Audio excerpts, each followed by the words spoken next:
Hello friends, welcome to my YouTube channel Saral Astro. आज हम बात करेंगे भरत रत्नाकर का अध्याय 1 कुंभ लग्न श्लोक नंबर 3 और 4 के बारे में। तो शुरू करते हैं आज का सेशन। सबसे पहले हम जानेंगे श्लोक नंबर 3 के बारे में, जिसकी संस्कृत स्लाइड मैंने आपके सामने रख दी है। उसके अंदर रामानुजाचार्य कहते हैं कि कुंभे तु जायमानस्य रंध्रस्त्रो रवि भूमिजो तयोर्दार्ये दुःखदश्या भूददाये योगदः। इसका मतलब ये है कि कुंभ लग्न के अंदर जिस किसी भी जातक का जन्म होता है उसका सूर्य और मंगल अष्टम स्थान के अंदर हो, और उसकी जो दशा है, जब भी अष्टम स्थान सूर्य बुध अष्टम स्थान के अंदर हो तो उनकी दशा दुखद होती है, लेकिन बुध की दशा योग कारक होती है। तो देखिए ऐसा क्यों कहा। इधर बात की गई है सूर्य और मंगल अगर अष्टम स्थान के अंदर हो तो उन दोनों की दशा दुखद होती है, लेकिन बुध की दशा योग कारक होती है। तो देखिए सबसे पहले हम जानते हैं कुंभ लग्न के बारे में। कुंभ लग्न के अंदर आप देख सकते हैं कि सूर्य जो है वो सप्तमेश होता है।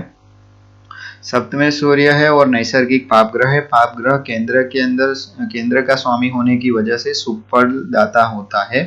मंगल जो है वो हमारा दसमेश होता है। आप इधर देख सकते हैं कि 10वें स्थान का मालिक मंगल है, और मंगल भी शुभ होता है और सूर्य मंगल शुभ है, लेकिन उसकी अष्टम स्थित जो स्थिति है, अष्टम स्थान में बैठने की वजह से वो अशुभ फल देने के लिए मजबूर होते हैं।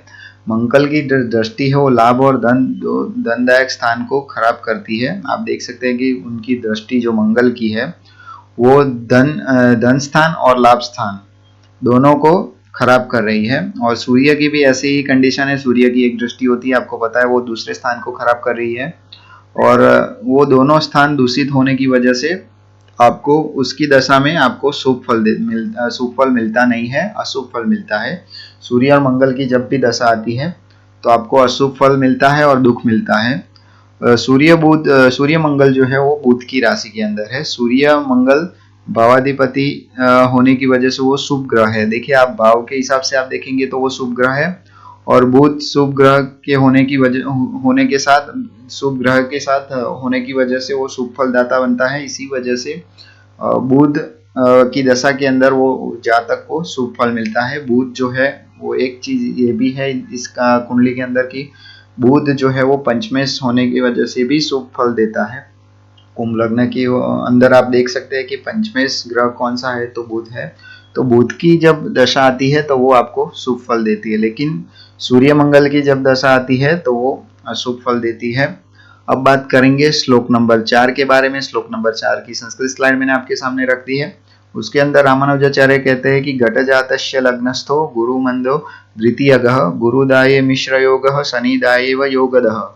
इसका मतलब यह है कि कुंभ लग्न के अंदर जो भी जातक का जन्म होता है उसका लग्न के अंदर गुरु और द्वितीय स्थान के अंदर शनि हो तो गुरु की दशा के अंदर मिश्र फल मिलता है, लेकिन शनि की दशा योग कारक होती है।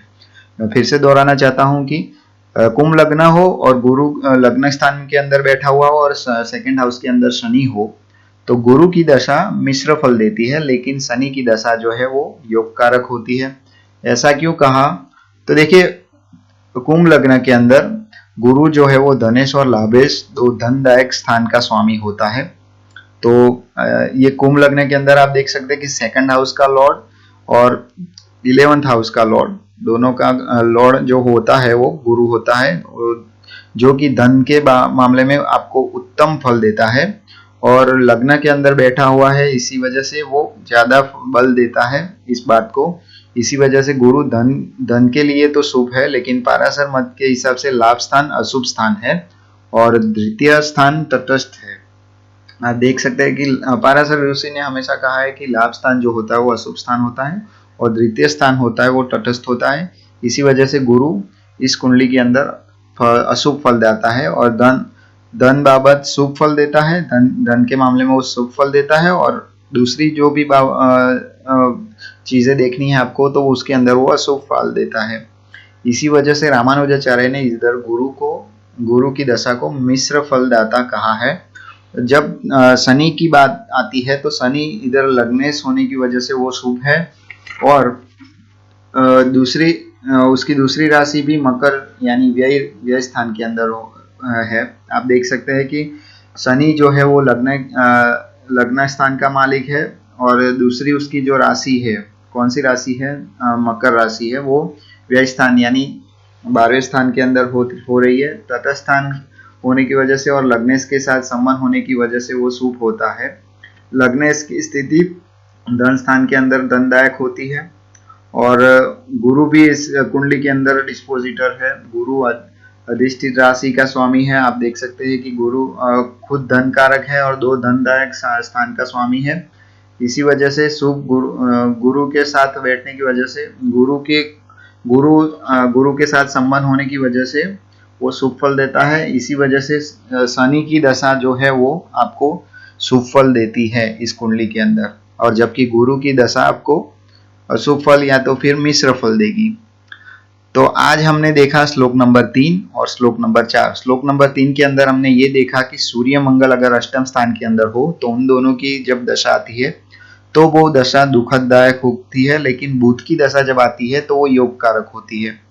और चौथे श्लोक के अंदर हमने ये देखा कि लग्न के अंदर गुरु हो और सेकंड हाउस के अंदर शनि हो तो गुरु की दशा मिश्र फल देती है, लेकिन शनि की दशा योग कारक होती है। तो आज के लिए बस इतना ही था। उम्मीद है आपको ये वीडियो अच्छा लगा होगा। अगर ये वीडियो अच्छा लगा है तो लाइक शेयर एंड सब्सक्राइब जरूर कीजिए। तब तक के लिए मुझे इजाजत दीजिए। Thank you.